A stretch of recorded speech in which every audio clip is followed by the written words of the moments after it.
Okay, hello, how's everyone? So just like I said yesterday, that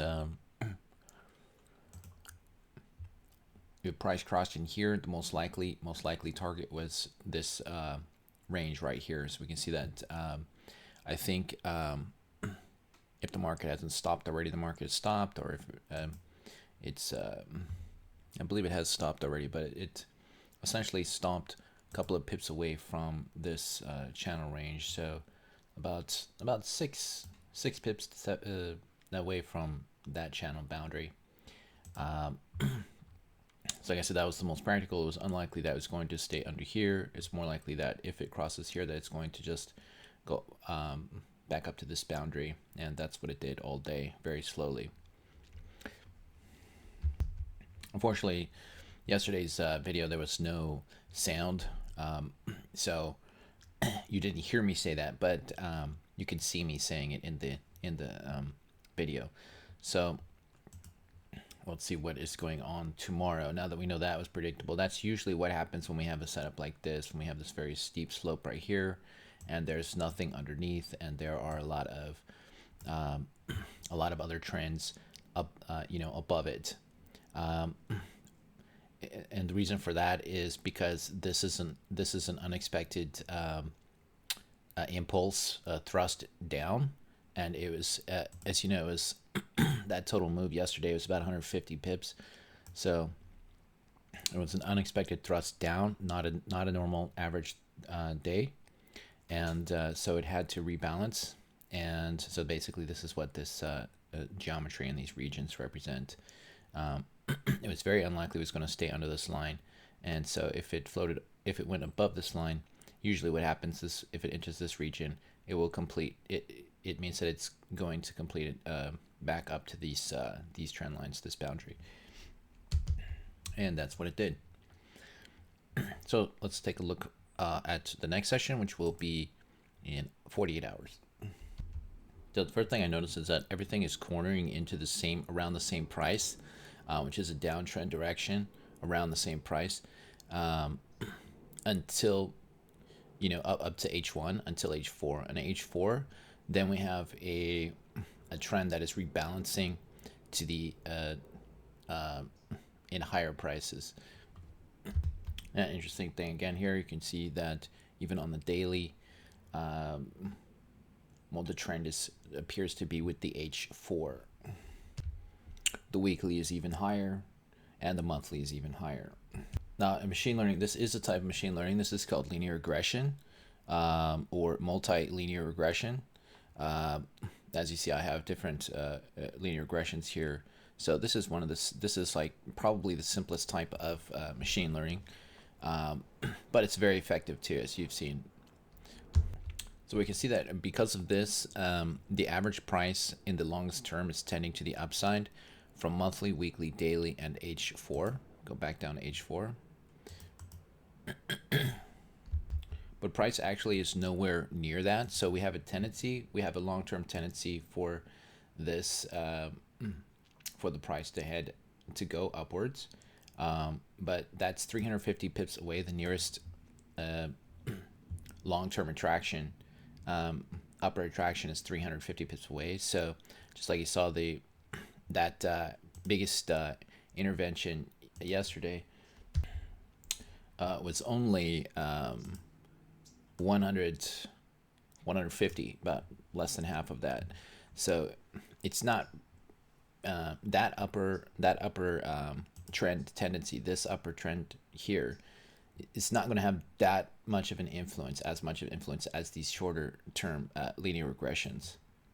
So now that we look into these shorter term linear regressions, these are going to provide the immediate support and resistance.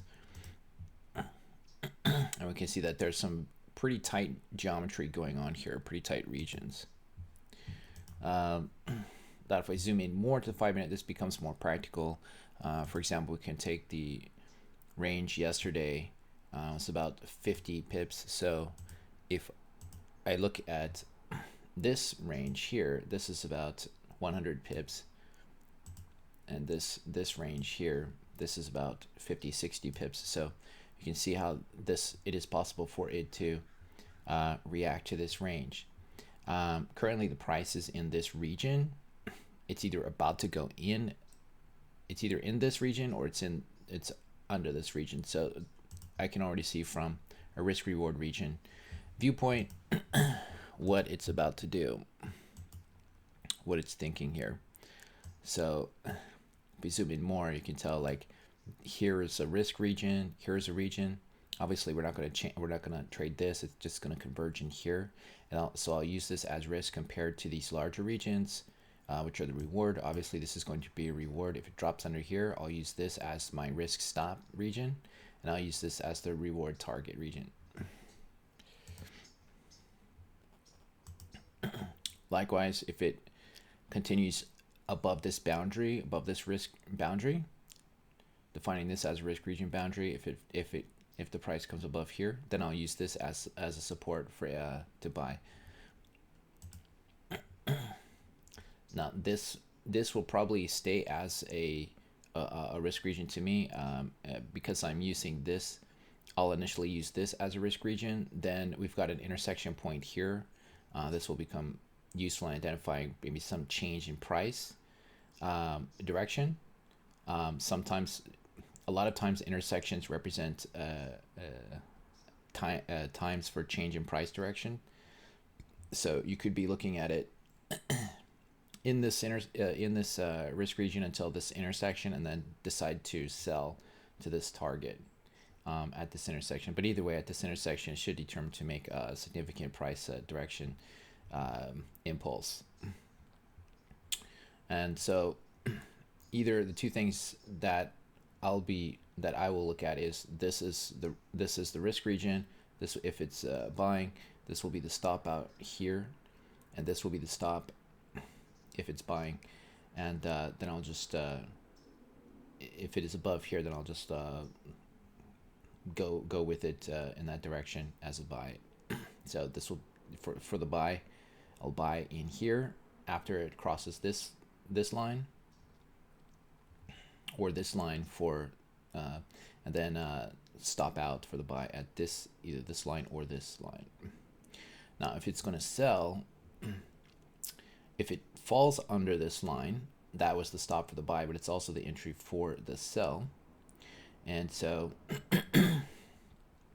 I'll keep it on a sell and use this as the stop out for the sell, stop region for the sell. And if I might as well do it very conservative, because there's a lot of thick lines here. So I'll just use this for the stop out for the sell the entire time.